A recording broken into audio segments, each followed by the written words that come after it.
আপোনালোকৰ হোলাপাৰ গায়ন গাঁৱৰ লগত দক্ষিণপাট গড়মূৰ সত্ৰৰ তেনেই উচ্চৰ সম্বন্ধ আছে। সেয়ে আমি আমাৰ অনুষ্ঠানত দক্ষিণপাট সত্ৰৰ সত্ৰাধিকাৰ দেৱক আৰু গড়মূৰ সত্ৰৰ সত্ৰাধিকাৰ দেৱক সম্বৰ্ধিত ব্যক্তিৰ ৰূপে পালে আমি আনন্দ পাম। এই কথা কোৱাৰ লগে লগে তেখেতসকলে বাৰ্তা প্ৰেৰণ কৰিছিল আৰু সেই সত্ৰাধিকাৰদ্বয়ে সন্মতি প্ৰদান কৰিলে। সেয়ে আমি দক্ষিণপাট সত্ৰৰ সত্ৰাধিকাৰ দেৱৰ সম্বৰ্ধনা পত্ৰখনি নিজে আমি পাঠ কৰি তেখেতক দিবলৈ ওলাইছোঁ।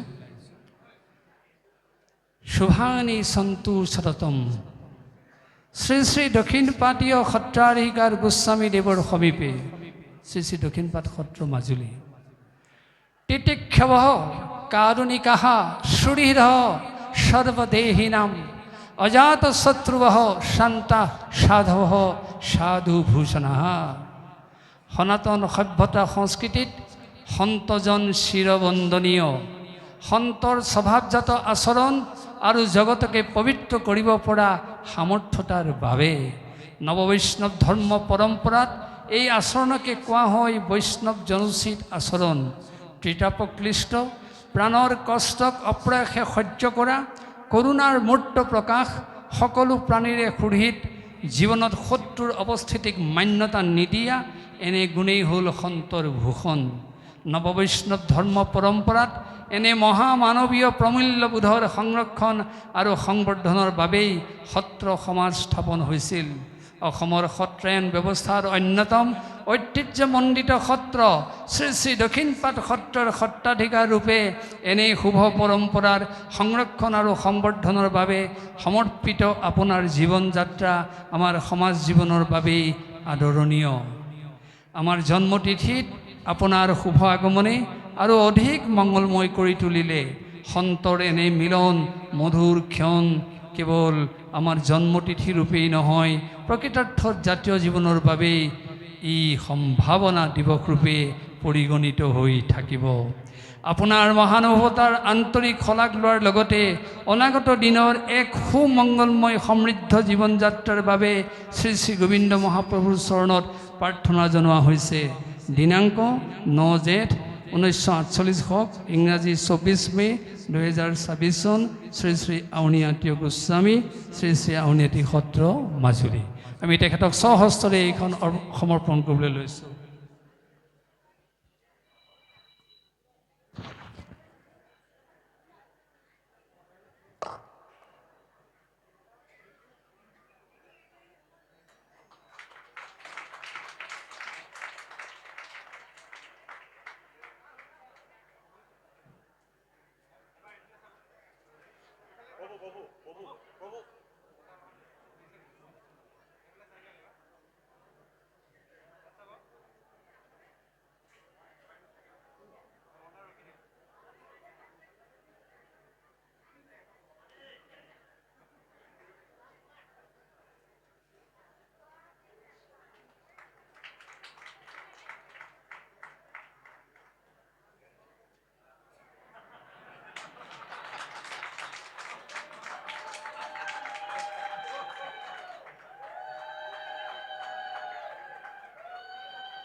শুভানি সন্তু সততম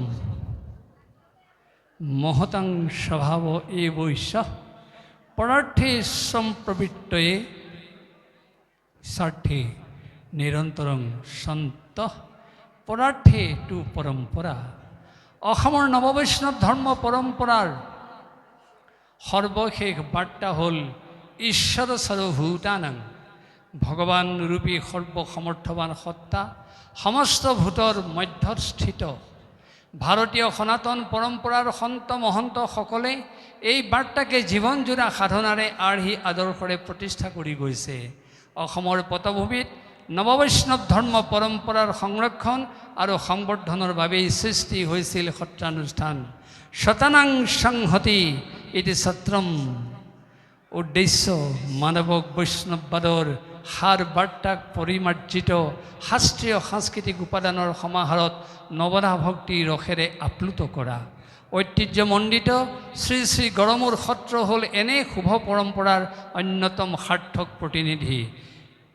ঐতিহ্যমণ্ডিত এই সত্ৰভাগীৰ সেৱাৰ উদ্দেশ্যে আপোনাৰ সমৰ্পিত জীৱন প্ৰকৃতাৰ্থত ত্যাগৰ জীৱন, সাৰ্থক জীৱন। বিশেষকৈ আমাৰ ৬৮ সংখ্যক জন্মতিথিত আপোনাৰ উপস্থিতিয়ে আমাক পৰম আহ্লাদিত কৰিলে।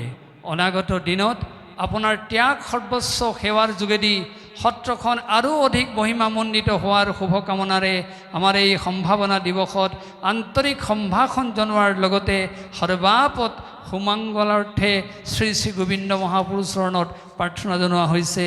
দিনাংক ৯ জেঠ 1948 হওক 24 মে 2026 খ্ৰীষ্টাব্দ শ্ৰী শ্ৰী আউনীআটী গোস্বামী শ্ৰী শ্ৰী আউনীআটী সত্ৰ মাজুলী।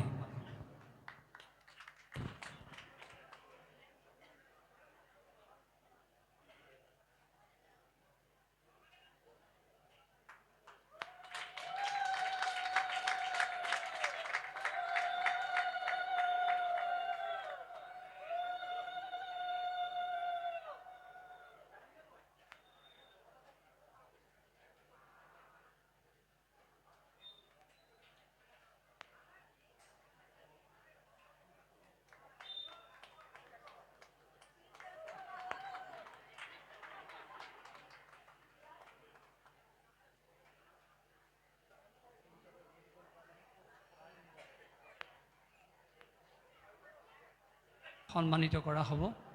সেই ৬৬জন সম্বৰ্ধিত ব্যক্তিৰ সম্বৰ্ধনা পত্ৰ একে আৰ্হিৰ হোৱাৰ বাবে আমি একেলগে পাঠ কৰি দিবলৈ ওলাইছোঁ। আমাৰ যদি এই ক্ষেত্ৰত কিবা অনিচ্ছাকৃত ত্ৰুটি থাকে আপোনালোকে মৰিখন কৰিব। শুভাশীৰ্বাদ শ্ৰীযুত কমলা গগৈ নামৰূপ পৰোপকাৰায় বহন্তি নদ্যঃ পৰোপকাৰায় দুধন্তি গাবঃ পৰোপকাৰায় ফলন্তি বৃক্ষঃ পৰোপকাৰায় শৰীৰমেতৎ। প্ৰকৃতিৰ সৃষ্ট সকলোৰে এটাই ধৰ্ম পৰোপকাৰ। প্ৰকৃতিৰ কোলাত ডাঙৰ দীঘল হোৱা মানুহ সৃষ্টিৰো অন্যতম উদ্দেশ্য পৰোপকাৰ। পৰোপকাৰী চিন্তাত মানুহ ব্ৰতী হ'লেই সমাজলৈ আহে সুস্থিৰ পৰিৱেশ, সমাজে পায় শান্তিৰ নিদান। ফলত মানুহ জীৱনৰ প্ৰকৃত স্বভাৱৰ প্ৰতিফলন ঘটে। পৰিণতিত মানুহ শ্ৰেষ্ঠ জীৱ এই সংজ্ঞা প্ৰতিপন্ন হয়। এনে ভাৱত উপনীত হৈ আপুনিও পৰোপকাৰী চিন্তাতে সমাজৰ বাবে নিজৰ দেহ প্ৰাণ মন উৎসৰ্গা কৰি ওৰে জীৱন অৰঙে দৰঙে ঘূৰি বহুজনক সুখায় মন্ত্ৰ লৈ যি অকুণ্ঠ সেৱা কৰি আহিছে, আজিৰ নিৰ্দিষ্ট দিনটিত আপোনালৈ আগবঢ়ালোঁ আমাৰ কৃতজ্ঞতা জ্ঞাপক অফুৰন্ত সম্ভাষণ। গোবিন্দই আপোনাক সৰ্বপ্ৰকাৰে কুশল কৰক, আমি তাৰেই কামনা কৰিলোঁ। শুভমস্তু। ৯ জেঠ 1948 হওক 24 মে 2026 খ্ৰীষ্টাব্দ শ্ৰী শ্ৰী আউনীআটী গোস্বামী সত্ৰাধিকাৰ শ্ৰী শ্ৰী আউনীআটী সত্ৰ মাজুলী। এইখন পত্ৰ আমি নিজেই কমলা গগৈ দেৱক স্বহস্তেৰে অৰ্পণ কৰিবলৈ আগবাঢ়িছোঁ।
আৰু এই সম্বৰ্ধিত উপহাৰ প্ৰদান কৰিবৰ কাৰণে আগবাঢ়িছোঁ।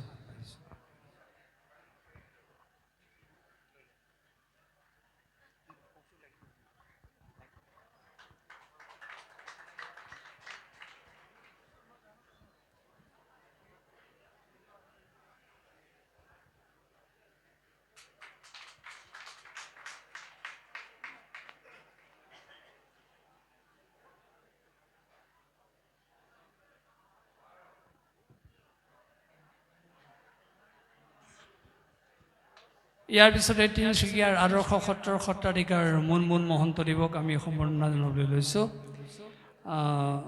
তেখেতকো আমি নিজ হস্তে সমৰ্পণ কৰিবলৈ লৈছোঁ।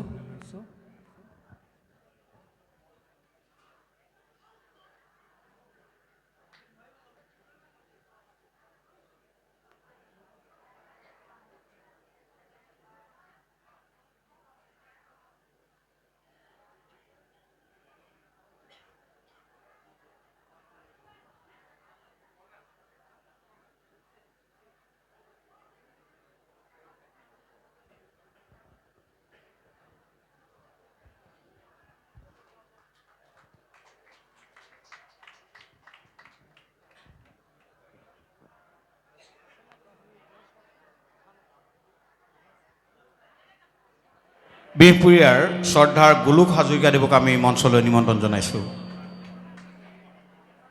গোলোক হাজৰিকাদেৱক আমি মঞ্চলৈ নিমন্ত্ৰণ জনাইছোঁ। সম্ভৱতঃ অনুপস্থিত।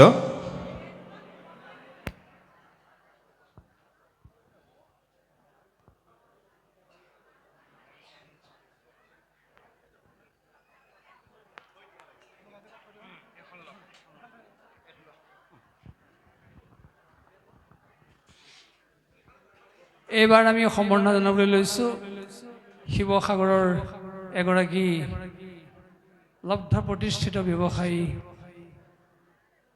সামাজিকভাৱে প্ৰতিষ্ঠিত, সকলোৰে সহায়ত হাত আগবঢ়োৱা প্ৰসন্ন কুমাৰ দত্ত ডাঙৰীয়া। আমি তেখেতক সম্বৰ্ধনা জনাবলৈ লৈছোঁ।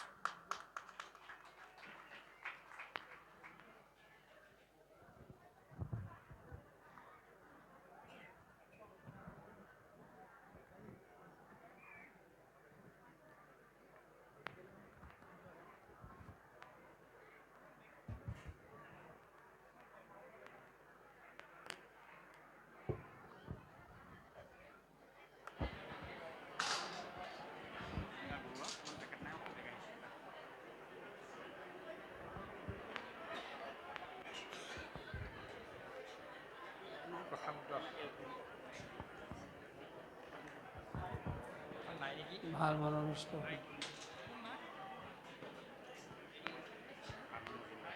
শিৱসাগৰৰ এগৰাকী লব্ধ প্ৰতিষ্ঠিত ব্যক্তি শ্ৰীযুত কানু মজিন্দৰ বৰুৱা, তেখেত বোধ কৰোঁ সশৰীৰে ইয়াত উপস্থিত হ'ব পৰা নাই। তেখেতৰ পুত্ৰ আহিছে, আমি তেখেতৰ হাততে এই উপহাৰ আৰু সম্বৰ্ধনা পত্ৰ অৰ্পণ কৰিম।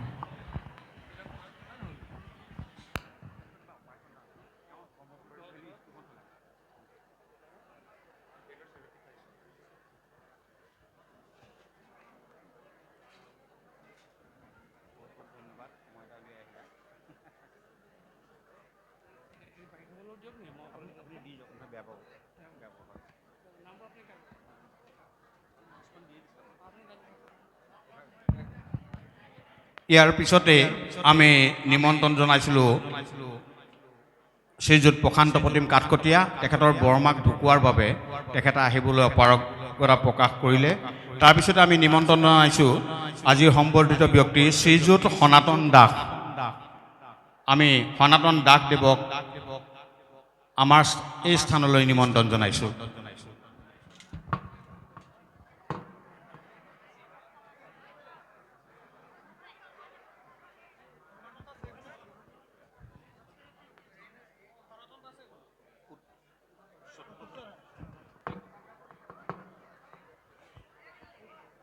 তাৰপিছত আমি মঞ্চলৈ নিমন্ত্ৰণ জনাম সত্ৰধৰ দাস দেৱক। আমি তেখেতকো আমাৰ মঞ্চৰ কাষতে থাকিবৰ বাবে অনুৰোধ জনাইছোঁ।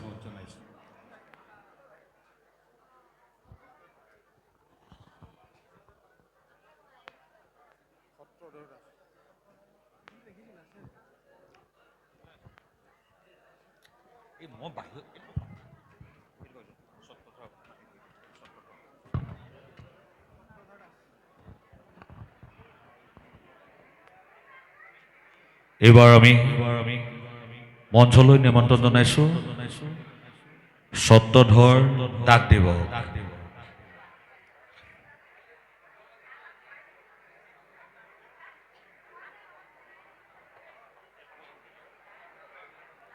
তাৰ পাছতে আমি প্ৰভু ঈশ্বৰৰ নিৰ্মালি ল'বৰ বাবে আমন্ত্ৰণ জনাইছোঁ কুমুদ দত্ত দেৱক।